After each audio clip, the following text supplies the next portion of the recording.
You failed, something you tried did not work. And now you are doing the thing you always do. You are making it mean something about you. Welcome to the Stoic Compass. I am EPICTETUS, and today I am joined by Carl Jung and LAOZI. Today we're examining what does the Stoic tradition say about failure, and why does it change everything? Let us be precise about what happened. You aimed at something. You did not reach it. That is the whole story. Every additional sentence you have added to that story, about what it means, about what it says about your character, about whether you deserve to succeed, every one of those sentences is something you put there. The event did not come with a meaning attached. You attached the meaning. And now you are suffering from your own annotation. I would not dismiss the meaning-making so quickly. The way a person responds to failure is rarely random. It follows a pattern, and that pattern is revealing. If someone collapses under failure repeatedly, if they always find the same wound in a new defeat, then the question is not just about the event. The question is what that event is touching inside them. Something was already there before the failure arrived. You are both starting from the same assumption. That failure is a problem to be solved, either by stripping it of meaning, as Epictetus suggests, or by excavating the meaning it reveals, as Jung suggests. But what if the failure is just what happened? Not a wound, not a signal, just the shape of things at this particular moment.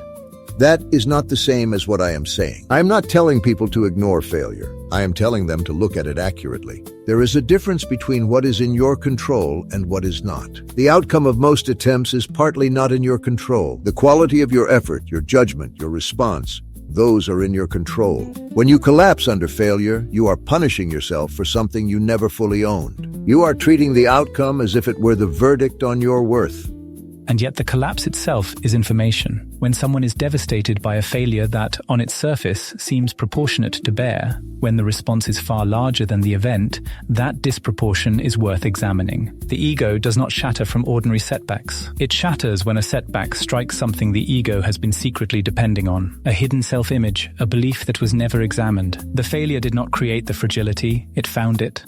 Jung, you are describing something real, but your remedy is to dig, to excavate. And I wonder whether more excavation always helps, or whether sometimes it compounds the problem. The person who fails and then spends 6 months analyzing why they failed is still inside the failure. They have just given it a larger room. That is a mischaracterization. The work is not to live inside the wound indefinitely. The work is to see it clearly enough that it stops operating from behind the curtain. Unexamined patterns do not dissolve on their own. They repeat. The person who fails without reflection does not move forward. They circle back to the same failure wearing a different face. You are both circling something without landing on it. The question is not what failure reveals about your psychology, and it is not whether the failure was inevitable. The question is what you do next, right now, today. The Stoics were not interested in failure as a diagnostic tool. They were interested in failure as a test of character. Not because character is fixed, but because the moment after failure is one of the few moments where you can see your character clearly and change it simultaneously. That is a harder claim than it sounds. You are saying the moment of failure is a window, but most people in that moment are not in a state to use a window clearly. They are in pain, and pain narrows things. The Stoic instruction to be rational in the moment of defeat assumes a capacity for rationality that the moment itself tends to destroy.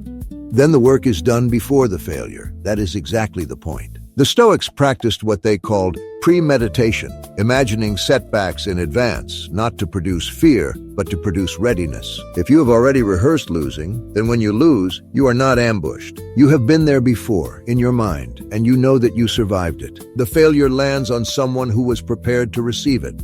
Premeditation helps with the outer event. It does not help with the inner meaning the event carries. A person can be entirely prepared for the external fact of failure and still be devastated by what the failure seems to confirm about them. The Stoic preparation addresses the rational mind, but the pattern I am describing lives beneath the rational mind. It predates it.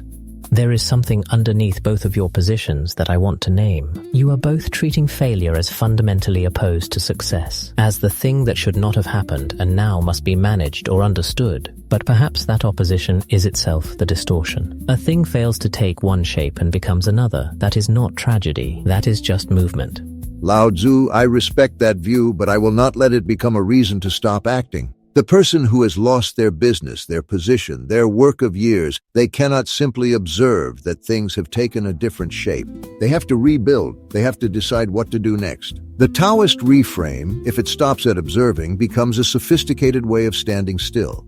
I am not saying stand still. I am saying do not insist on rebuilding the same thing that fell. Most people, when they fail, are not asking what to do next. They are asking how to get back to where they were before the failure. And that question often leads them in exactly the wrong direction.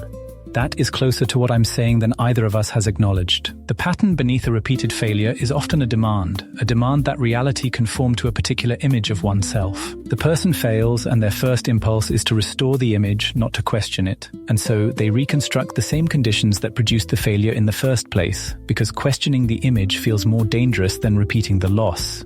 Now we are getting somewhere. But notice what the Stoic tradition says about that image. It says that image was never yours to protect in the first place. Your reputation, your status, your position in other people's eyes, those are externals. They were never under your control. The moment you built your identity around them, you made yourself hostage to events you cannot govern. Failure feels catastrophic only because you were holding something that was never stable.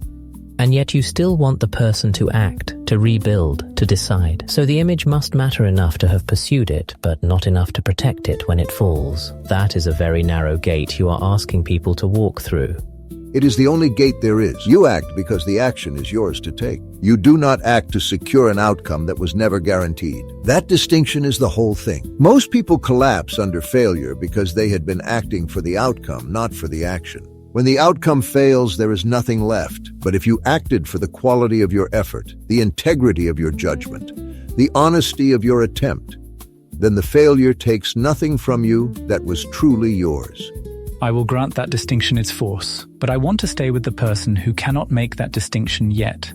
Not because they lack the philosophy, but because the wound beneath is actively distorting their perception. They hear the outcome was never yours and something in them says, then nothing I do matters. That is not a philosophical conclusion. That is a symptom. And a symptom requires a different response than a clearer argument.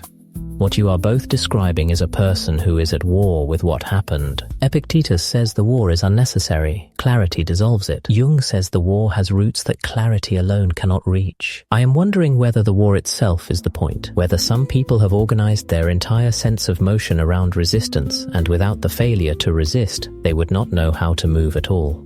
Then they need to learn a different reason to move, and that is teachable. That is exactly what the discipline of desire and the discipline of action are for. You practice acting well not because you are guaranteed a result, but because acting well is the only thing that is genuinely yours. Failure cannot take that. Other people cannot take it. Even death cannot take it. That is the one thing you own completely.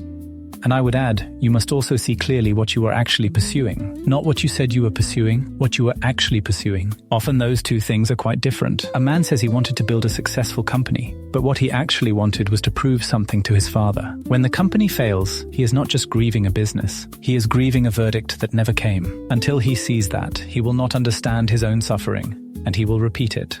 The two of you have spent this conversation trying to fix failure. One of you through discipline, one of you through excavation. But I keep returning to a simpler thing. The bamboo does not break in the storm because it does not insist on its own uprightness. It holds its shape by being willing to lose it momentarily. That is not passivity. That is a different understanding of what strength is.